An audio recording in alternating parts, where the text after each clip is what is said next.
This is Season 3 of The Score, the Team Roping Journal's regular podcast, where the team roping world talks.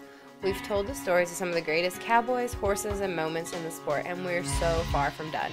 In 2020, we'll bring you more of what you've come to expect, like interviews with the best cowboys and cowgirls we know, and we'll dive even deeper into subjects you care about. Look for more audio editions of the Team Roping Journal stories you might have missed in print, and learn about the great horses shaping the sport and great challenges facing our industry. All this and more in 2020. I'm Chelsea Schaefer. Hey everybody, this is Chelsea. Today's episode is going to be brought to you by Fastback Ropes. Caitlin, our assistant editor and my co-host, is going to do the interviews because she is lucky and she is in Arizona right now talking to the guys who won the Cervi. So enjoy the episode, and I will talk to you more at the commercial break in the middle of the show.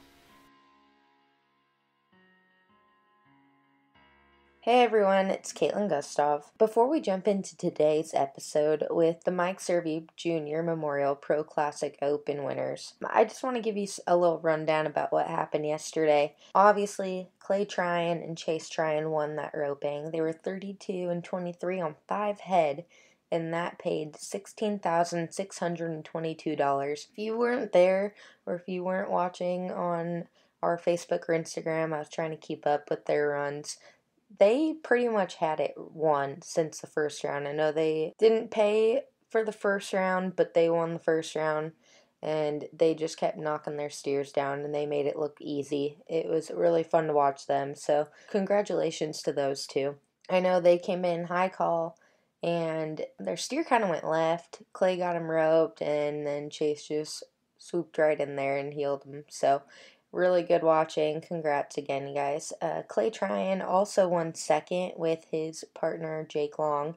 They were 32 and 28 on 5 head, and that paid $13,756 a man. Man, Tryan had a day. There's a reason why he is the jackpot king, and it showed yesterday. I'm just going to run through the rest of the results. Third was Luke Brown and Patrick Smith. They were 33 and 51 on 5 head. Then that paid $10,890 a man.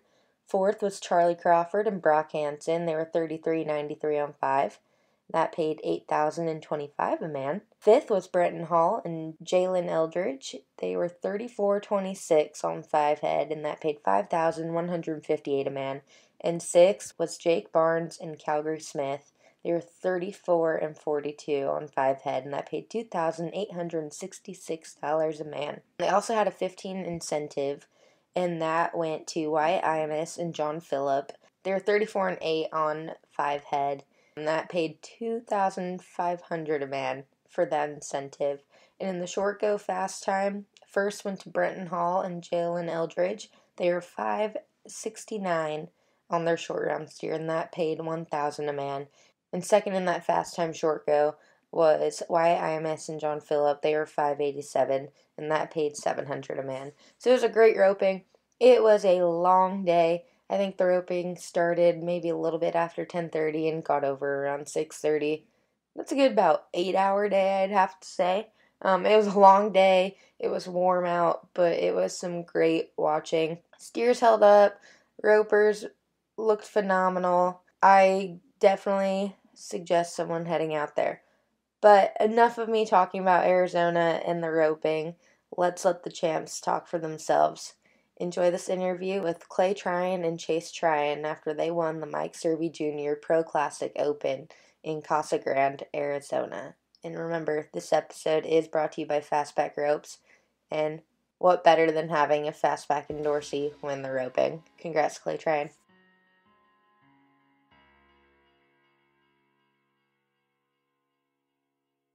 Hey everyone, welcome to The Score. I'm sitting here with the winners of the Mike Cervi Jr. Pro Classic Open Roping, Tryan and Chase Tryan. Can you guys walk me through your runs today? I don't know if this is true, but I think we led from the first steer till the last steer. I don't know if anybody passed us at any point, but I think we led it from start to finish. So sometimes it's just your day, and I've come to this roping a lot and felt like I've drawn as bad as you can possibly draw. And today they paid me back the favor, and I drew some good ones. Me and Chase, we kind of let everybody catch back up. We had such a lead, we just I just went to start catching. I about messed it up the last one, about went too slow, wasn't trying to. And then me and Jake, when I won second, we kind of had some runners. Our last one was probably the best here in the herd, and I about messed him up. But it just worked out. It's a long day. That's a beating.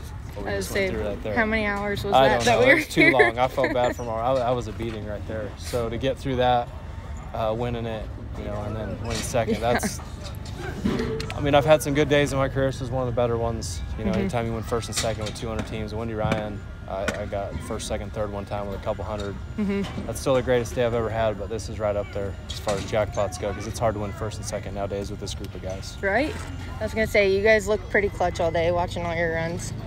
Chase, kind of talk about Clay's handles today. Oh, they're easy. They're always easy. He does a good job. It's easy healing for the best in the world. Right, and you guys were high call back, and you guys ended up being 32 and 23 on 5 head, and it split $33,244. How's that gonna kind of help you guys going down the road right now? It's the beginning of your guys' run for the year, so. Well, the only way to make money roping, in my opinion, is at the big jackpots in the NFR. I mean, there's a few rodeos now, Houston and the American if you win first place. But other than that, it's kind of all if you have a good jackpot year. So I've always taken jackpotting serious and tried to do good at it. So obviously it's a big win. Anytime you win $30,000 in one day, that's a big win nowadays. It feels good to finally get it done here. I've never won it, been here a bunch of times. Glad to finally do it. Gotcha. And what about you, Chase? Well, I've never won a major jackpot before, so it felt really good to close it out. But I've been healing really bad lately at the rodeos and stuff, and it felt good to just make it through the whole day. Like he said, we started off good and then just kept going the whole day. It felt good. Do you think, obviously it's a 5-header, and I don't know if this is a dumb question or not, but since everything's kind of going into the tournament style, do you think this kind of, like you said, you're kind of having a slow winter, but does this kind of help you guys just having to be able to go knock down runs? Oh, this is the way roping should be. I mean, not just one steer at a time. I mean, when it's one steer at a time, a lot of times just, I don't know. It's not the best roping. If you won today, you rope good. Whether we'd have won it or not, I would have said, any of these big ropings, when it's like this and you win it, you roped good. And so, it just feels good to do it. I'm kind of old school. I like this kind of stuff. But it was, like I said, fun to do it. I haven't had much success here, so like I keep saying it again. But sometimes you get in a groove places and it's easy. You win every time, it feels like. And there's certain places you can't never get in a groove. And today I messed up. I was good on through with another guy messed up. So, I don't know. Like I said, just glad to do it. The big jackpots are huge. I wish there was more of them like this. And how about you, Chase? It just feels good. Nothing more. So how many times have you been to the Cervi? I don't really know. I mean, I haven't been the last few years because they kind of put the American, kind of right on top of it, and it was hard to do it all. I mean, I've probably been here, though, 15 to, I don't know, probably 15, 16 times probably been here. I think I won second twice, 2 other times, but never won it. Gotcha. And, you're known as one of the winningest jackpotters there is. Like Chelsea said in your last podcast that you were on, that you're the jackpot king. What kind of goes into that? Well, a lot of it's just having a long career. So I've had that. It's kind of when they start talking about stuff like that, it just means you're getting old for the most part. But no, it's good. It's better than to not have done it. And, I was tired of always being broke, and I seen these older guys that were better than me in jackpotting. So when I was younger, I tried to figure it out. I entered every pot, just to get my butt whipped every time, and then I kind of figured out how to do it. And like days like this, you need a good horse. My horse is really good.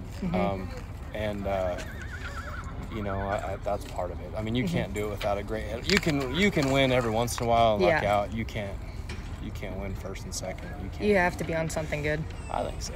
I think so too. You can think it's all you, but it's not. My horse did really good. And last year I won quite a few big ropings on him. And so, like I said, it was good to do it. This year too. What horse was that? Johnson. Okay. Yeah. Johnson's always pretty clutch, I feel like.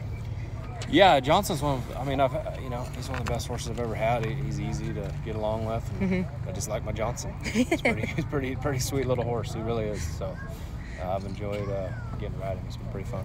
Awesome. And Chase, were you on Friendly today? Oh, yeah. Kind of talk about Friendly. I feel like you ride him pretty much everywhere. I have another one that I rode the other day, but he's still a little bit sore. I roped really bad that day, but I thought he was good, and he's just a little bit off. I missed some steers. He's been pretty clutch. I've known him for a long time, since 2013, I guess. Oh, wow. He was 6. So you both know each other's game. We've been through some stuff. Gotcha.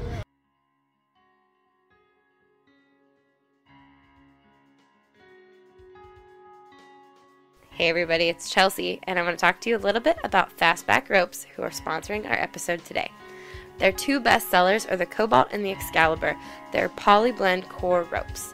The Cobalt is a perfect combination of poly and dyed nylon, resulting in a highly durable rope. It's medium in diameter and weight, and will likely appeal to ropers who prefer more tip weight and less body or bounce.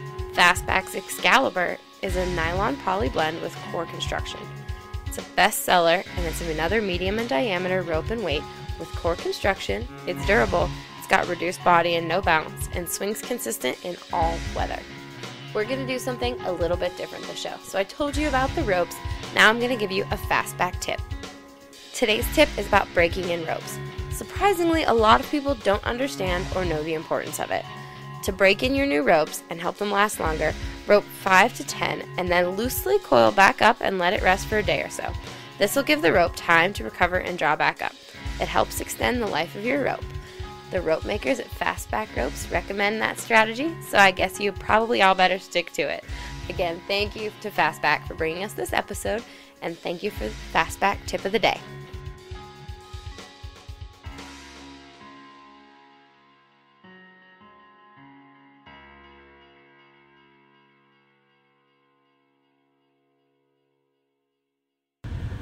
Can you describe this setup for me? Because it's kind of unique, and I know yesterday there were some horses that were falling on this dirt.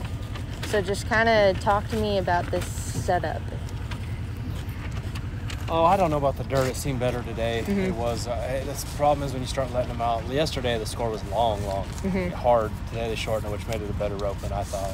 Yesterday, I mean, I was doing pretty good and messed up, but it felt like it was just slick out there and you're going 100 miles an hour. Today was, to me, a perfect kind of setup. I said it before I won the roping, so because it was still long, but yet you didn't have to just kill your horse off. But I don't know, every roping, there's always something. So you just gotta, these steers are good steers. They run hot out today. They stayed pretty strong, really, for as many times as they went, as hot as it felt like it was today. Like I said, great roping overall. And how far did you have to score them out today? The measurements were a foot under with a rope barrier, which usually pulls even. It was like tail to pin, probably tail by. But the box is pretty long, so it wasn't like you were just on top of them. They were out there. Even on a good one, they were out there a little ways. And then the good ones you can catch up to is pretty good. The one runners, you had to chase them ways. Gotcha. And what about heeling in this setup? Like, kind of talk about the setup for heeling. The barrier was pretty short. I felt like when it's fresh steers, it's all on the header. Last night they either made it really hard on the heeler or real easy, and then today, even the first couple rounds, it was like that. And if you got a runner, it was tough, but you could just, the better horsepower, the better headers, where they made it a lot easier on regulars. Gotcha. And this podcast is brought to you by Fastback Ropes. So what rope were you using today and why? I used the Cobalt today. I've just been using Jackpot, and they feel pretty good, fast. The rope's pretty tough because it took a beating today. I might be done now because when you face that hard that many times, it put some kinks in it. But it's a good rope. I've been using it kind of all winter at the Jackpots and some of the rodeos. So just kind of the 4-strand core is the way of the future, right? They're making them pretty good, and so that's kind of just what I've been using. Gotcha. And you guys don't typically enter together. What made you guys want to enter here? Well, I rope with him sometimes. I usually rope with Jade as second partners, and he wasn't coming. And I was kind of waiting on San Antonio, and then both of us didn't do any good. And so I called him to rope. He didn't call me. He acts like I never asked him. But I called him to rope, or text him, or however we do it nowadays. But so no, I try to rope with him as much as I can. We had a lot of good things started at these ropings and never got through one. It was kind of starting to piss me off, honestly. Last night was my fault. We should have won the roping last night, and I jerked the third one down, which I didn't really think I was gonna. Yeah. And then we come back like fifth and probably could have won second, and I lost my rope. Kind of wasn't even mad, but I was like, I didn't come here to win fourth, and the steer was kind of running. I reached, and I just kind of bobbled my slack and lost my rope. So then we were doing decent at roping the other night, and he missed. So, we got, you know what, though? We won the right one. Yeah. And so a lot of winning is win the right one for the week, and we did do that. And so, but we've done decent at some jackpots when we roped together. So he's been healing good, and nowadays it's a two-man deal. It ain't, back in the day, Speed got a lot of credit for being fast, but Rich caught 2 feet every single time. And nowadays the only difference is both guys got to go faster. You won't win nothing if you both just go for the catch. So we drew good today, but I thought we made good runs, and that's what it takes to win these big ropings. And guys were on the chase the whole time. The other teams that were right behind us too drew pretty good too. So. And you were one of those other teams that were right behind you. I didn't draw as good for Jake, but Jake wanted to whoop it down there. He likes to do it, but me and him could have went faster too. It's like sometimes when you get way out in the lead, it's like, don't be dumb, break the barrier, run all the way to him, and this is easy if we don't, And so that was part of it. We could have went faster, but we went fast enough. I was gonna say you guys. We went fast enough before 100s. I about messed it up, but sometimes with this big money, I don't want to throw away. I wasn't going to break the barrier, and the steer kind of went left. I didn't want to take a bad shot, and if we had 1 second, he'd have been fine with it, and I'd have been fine with it. And I'm glad we won it because we were having it back then. Yeah, that's awesome. How do you, I always ask this question, just I think mainly for myself because I get nervous in short rounds, but going in high call back, how do you kind of just put all those teams, because everyone is on fire in that short round, like how do you kind of block out those teams that are right before you back in the box? I don't block them out. I watch so I know how fast I got to go. So I actually do pay attention. I'm not in my own world because it does matter a lot. If they went fast, I'd have went faster, or tried to. So no, I pay attention. Yeah. That's the thing about when you get decent and you go to a lot of setups, and if you're a lower number level roper roping, the only one way to figure it out is you have to enter. Yeah. Whether you go to some $15 mans, go to $50 mans. I know everything's $150, but there's no substitute for just being in that situation. It's not that big a deal. It's one more steer. But I haven't done it. Jackpot and I used to do so good all the time. It felt like in the last few years I haven't roped as good. Last year I roped good, but this year I haven't even done that good. And so, I'm bearing down too. I was a little angry last night at myself. So sometimes you got to take a drive to Whataburger by yourself to get right and come back, and that might have fixed me. Yep. It needed it. No one needed to go with me when I went to Whataburger. It needed to be me alone over there and back, and I feel like I got right after that. Gotcha. And what about you, Chase? Well, healing I feel is like a little different, a lot on the header. I just kind of stuck to myself and kind of, my deal depicts on how fast he turns, and I try to just ride the same corner and set my shot up the same every time. Or that's what I've been doing lately. But yeah, I feel like there's a lot of that stuff on the header. Gotcha. How fast I turn them. Also, I whipped myself the other night after I missed. Freeze myself pretty. Yeah. And Chase, what happened? Who else were you roping with today? And kind of what happened on those teams? And we were good. Well, we caught our first one. I slipped a leg on the second one and the third one. And we were just too long to make short round. And then I roped with Jackson Tucker. We were 21 on 3 and had a pretty slow one that stepped left, and he got the barrier on the fourth one. But we made pretty good runs too. Gotcha. And Clay, how is your winter going right now with Jake? You guys just won second here. But... Oh, rodeo wise? Yep. We've been not that good. I mean, I haven't roped great.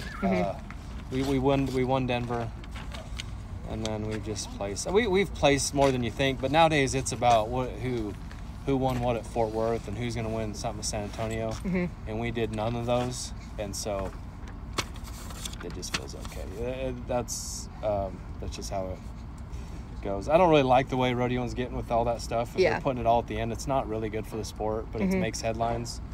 But overall, to me, it's not a good thing. Yeah. And it'll probably get worse. So, because it's just about one steer. And I like seeing the best guys win.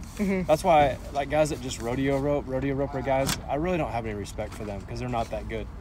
If you rope here today and rodeo rope, then I have respect. You know what I mean? Yeah. The good guys that jackpot good and rodeo rope good, those are the best guys. The guys that just rodeo rope, that's taking the easy way out. Yeah. Jackpotting is the gangster. That's and I've always said it. That shows you the guys that can rope. Rodeoing, sometimes the worst run wins first place. Yeah. And that's what the worst looking run. The header through and down, the healer borderline crossfire, and that's not. This is good watching. That sometimes rodeoing to me. Or like they say, like the one-hit wonders. Well, or I'm not something even that. naming names. It's Yeah. just the people that. It's and I'm saying this because I'm older. I would tell my kids this same thing. Yeah. If I had these conversations, my kids are going to enter and figure it out. And just like I told Chase used to live with me, and he's younger. I was like, "What do I need to do?" I said, "You need to enter every single jackpot and figure it out." And that's all there is to it. And I said, "There's two things that are going to happen. You're either going to go broke doing it, or you're not going to do it and go broke anyways. So you might as well do it." And that's just all there is to it. You have to jackpot, and what would be the fun anyways? Yeah. Of just going to rodeos, driving 8 hours, running one steer. I mean, what fun's in that? You know what I mean? But jackpot, it'll test your soul. Yeah. It really will. Rodeoing doesn't really do it. Everybody messes up. It's easier to win. You'll get a good steer and win. But, yeah, jackpot can test your soul sometimes. See what you got. So, but, no, I do. I love jackpot and always have. And maybe someday I'll put on ropings. Who knows? I was going to say, I was listening to your podcast earlier today when Chelsea asked you what you were going to do. Well, I've been around it. My dad And, does yeah. it all the time. I mean, yeah, I'm around it. I've been breaking in steers since I've been a little kid. So, yeah, my family grew up around it. I don't know. We'll see. We'll see about that, though. And Chase, how's your winter going with Brenton right now? He's headed probably as good or better than anybody. I've healed pretty bad. We won a decent bit at Denver. He turned me 3 at San Antonio. I missed every one of them. I got a couple legs, one a little bit. He's done good for me. It's turning. That's all I gotta say. That's all I gotta say. Gotcha. Well, I think I'll let you guys get on the trail to your next locations. Thank you. But congratulations and good luck down the road. Thank you. Caitlin, Clay, Chase, great job on this episode. Thank you all for covering for me while you're all warm in Arizona and I'm here in the cold in Colorado. And thank you, Fastback Ropes, for bringing us this episode. Remember, fastbackropes.com. Make sure you're ordering your Excalibur and your Cobalt. Those are the best-selling ropes for a reason. You can't beat them. Thanks.